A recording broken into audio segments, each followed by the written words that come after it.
News 24 অসমৰ দৰ্শকসকললৈ মই পুনৰবাৰ স্বাগতম জনাইছোঁ। আমাৰ অসমৰ মুখ্যমন্ত্ৰী হিমন্ত বিশ্ব শৰ্মাই কি মন্তব্য কৰিছে শুনো আহক। নমস্কাৰ, সকলোকে ভোগালী বিহুৰ বহুত শুভকামনা জনালোঁ। অসমৰ ৰাইজে উলহ মালহেৰে ভোগালী বিহু উদযাপন কৰক আৰু আমাৰ জাতীয় জীৱনৰ শান্তি সম্প্ৰীতি সমন্বয়ক আকৌ এবাৰ জগত সভালৈ লৈ যাওক, তাকে কামনা কৰিছোঁ। অলপ আগতে মই আমাৰ গুৱাহাটীৰ খানাপাৰা ভেটেনাৰী ফিল্ডলৈ গৈছিলোঁ। তাতেও ভোগালী মেলা অনুষ্ঠিত কৰা হৈছে। ৰাইজ আহিছে, পিঠা পনা দৈ ক্ৰীম সকলোৱে আনন্দ উৎসাহেৰে ক্ৰয় কৰিছে। যোৱাকালি মই ৰহাৰ আমনিশিলা গাঁৱতো গৈছিলোঁ। খুব সুন্দৰকৈ ৰাইজে তাতে ভেলাঘৰ সজাইছে আৰু শিল্পীয়ে কেনেকৈ বিহুৰ মাজেদিও দুষ্প্ৰাপ্য বা আমাৰ বন্য জীৱ জন্তুক সংৰক্ষণ কৰিব লাগে তাৰ বিষয়ে ভেলাঘৰৰ মাধ্যমেও মেছেজ দিবলৈ চেষ্টা কৰিছে। যোৱাকালি আমনিশিলা গাঁৱত গৈ খুব ভাল লাগিলে। ৰাইজক মই আকৌ এবাৰ বহুত ধন্যবাদ জনাইছোঁ। মই দুই এটা সৰু খবৰেদি আৰম্ভ কৰিব খুজিছোঁ। বহু দিনৰ পৰা মই কৈ আহিছিলোঁ যে অসমক এটা আন্দোলন বিবৰ্জিত পৰিৱেশ লাগে। আমাৰ জাতিটোৰ যি আমাৰ ইতিহাস আছে, সেই ইতিহাসক আমি জগত সভালৈ লৈ যাব লাগে। হত্যা হিংসা আন্দোলন আমাৰ জাতিটোৰ কেতিয়াও পৰিচয় নাছিলে। যোৱা কেইটামান দশকত ক'ব নোৱাৰাকৈ এটা জাতীয় জীৱনত আমাৰ মাজত সোমাই পৰিছিল যে আমি আন্দোলন কৰিব লাগে আৰু আমাৰ মাজৰ প্ৰায় একাংশই হত্যা হিংসাটো নামি পৰিছিলে।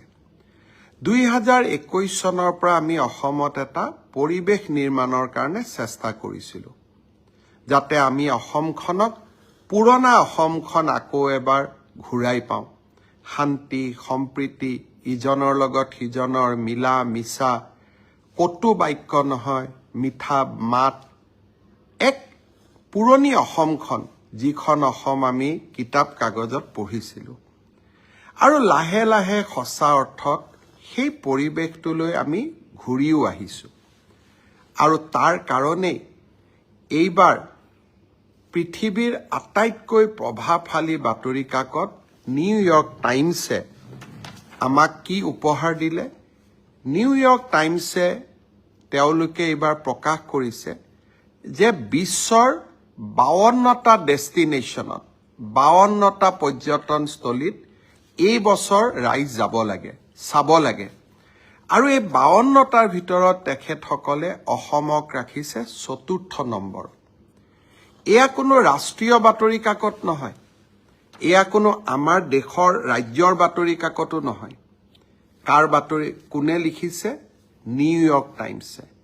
আৰু কি লিখিছে যে অসমত এই কাৰণেই যাব লাগে কাৰণ তাত কাজিৰঙা আছে, তাত মানস আছে। এতিয়া কাজিৰঙা গড় হত্যাৰ কাৰণে, চোৰাং চিকাৰীৰ কাৰণে জনপ্ৰিয় নহয়। এতিয়া কাজিৰঙা এশিঙীয়া গড় আৰু আমাৰ সমাজে কাজিৰঙাক যি সুৰক্ষিত কৰিলে তাৰ বাবে কাজিৰঙা আজি জগত সভালৈ গ'ল।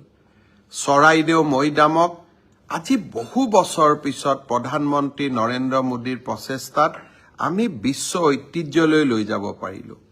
কামাখ্যা মন্দিৰৰ কথা লিখিছে, চাহ বাগিচাৰ কথা লিখিছে।